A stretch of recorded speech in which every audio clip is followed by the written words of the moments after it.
আল্লাহ পাক বলেন গায়েবের উপরে, বাতিনের উপরে, অদৃশ্যের উপরে, গোপনের উপরে বিশ্বাস রাখতে হবে, তবে হবে মুমিন। আচ্ছা, বাতিনের উপরে ঈমান রাখতে হবে। জাহের প্রমাণ, বাতিন ঈমান। নবীজি যদি ঈমানের মূল, তিনি বাদে যদি ঈমানদার না হওয়া যায়, আর যদি হওয়া যায়, এখন তো আমি বুড়া হয়েছি, মরিয়াই যাইয়াম, বেশি দিন আর কত আল্লাহ জানে। এমন কোন আলেম যদি আল্লাহর জগতে প্রমাণ করতে পারে নবী বাদে ঈমানদার হওয়া যায়, আমার এই জীবনের সর্বস্ব তাকে আমি দান করিয়া দিয়া তার খেদমতে বাকি মরণ পর্যন্ত কায়েম থাকবো, এই ওয়াদা করলাম।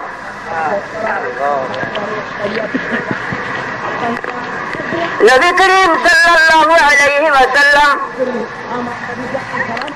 তিনি ঈমানের মূল।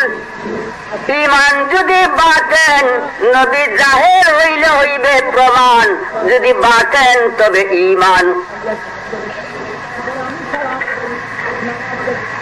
তিনি যদি বাতেন তবে ঈমান, আর যদি জাহের তবে প্রমাণ। নবীজিকে আল্লাহ বাদে আল্লাহর সৃষ্টির মধ্যে কেউ দেখে নাই। বাতেন যদি দেখে প্রমাণ হবে। পশ্চিম আকাশের সূর্য বাতেন, যখন উদয় হবে তখন হবে জাহের প্রমাণ। প্রমাণ হইল প্রমাণ, ঈমান না, ঈমান তখনই বন্ধ। যতক্ষণ পর্যন্ত বাতেন তখন পর্যন্ত ঈমান। জিবরাইল নবীজিকে দেখে নাই,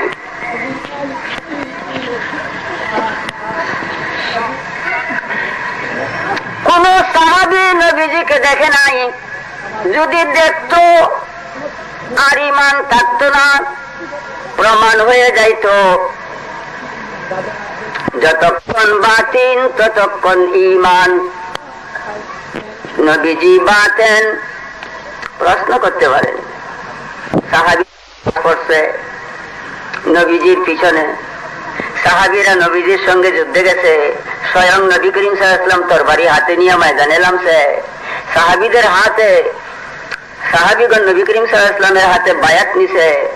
রিজভী কি বলে রে, যে তিনি কে দেখে নাই? দেখে নাই, প্রাণ আমার কথা না। দেখছে, আবু জাহেলে দেখছে, আবু লাহাবে দেখছে, বড় বড় কাফেররা দেখছে। তাই এরা বেঈমান, এরা জাহের দেখছে, জাহের মানছে। কি দেখছে? জাহের। কালু মা আনতুম ইল্লা বাশারুম মিসলুনা, সূরা ইয়াসিন। কি দেখছে? কি বলছে দেখিয়া? মা আনতুম ইল্লা বাশারুম মিসলুনা, তিনি আমাদের মতো মানুষ ভিন্ন, আর কিছুই নয়। আব্দুল্লাহর ফুট মক্কা নগরে জন্ম। মা আনতুম ইল্লা বাশারুম মিসলুনা, তিনি আমাদের মতো মানুষ ভিন্ন, আর কিছু নয়। আমাদের মতো মানুষ দেখেছে, প্রমাণ। ঈমান না। যারা মানুষ দেখেছে তারা কাফের রয়েছে, আর যারা দেখে নাই, বিশ্বাস করছে মুহাম্মদ বিন আব্দুল্লাহ নূরুম মিন নূরিল্লাহ, যাহারা আল্লাহর নূর বলে বিশ্বাস করেছে তারা ঈমানদার, তাহারা ঈমানদার। মানুষ জাহের, নূর বাতিন।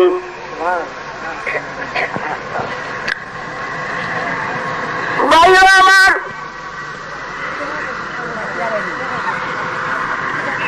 জাহেরের উপরে ঈমান নাই, বাতিনের উপরে ঈমান। মুসা আলাইহিস সালামের সঙ্গে ফেরাউনে যুদ্ধ করবে, আল্লাহর জানা। যুদ্ধ করবে যে আল্লাহ জানে।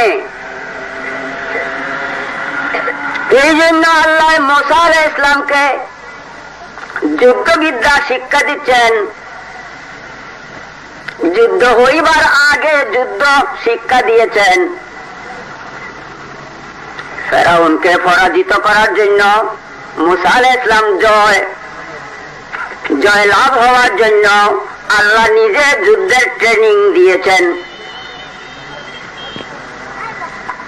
কেমন যুদ্ধ শিক্ষা দিচ্ছেন?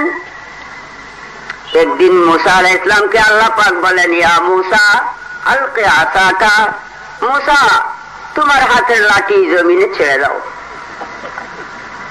মুসা আলাইহিস সালামের হাতের লাঠি জমিনে ছাড়িয়ে দিছে,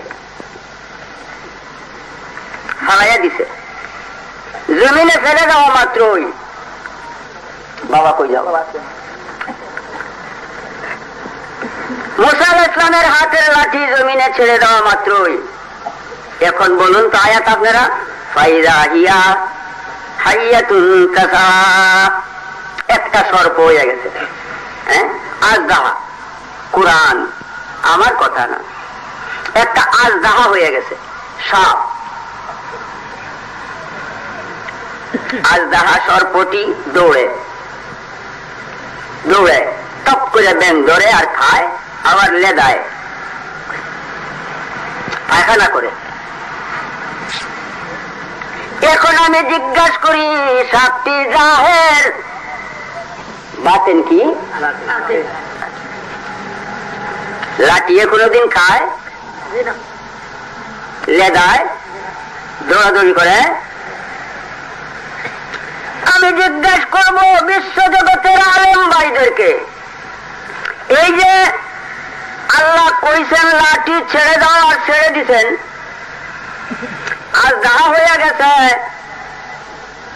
দৌড়াদৌড়ি করে, সাপ ধরে, ব্যাং ধরে, খায়, লেদায়, আসলে কি এই যা সাপ?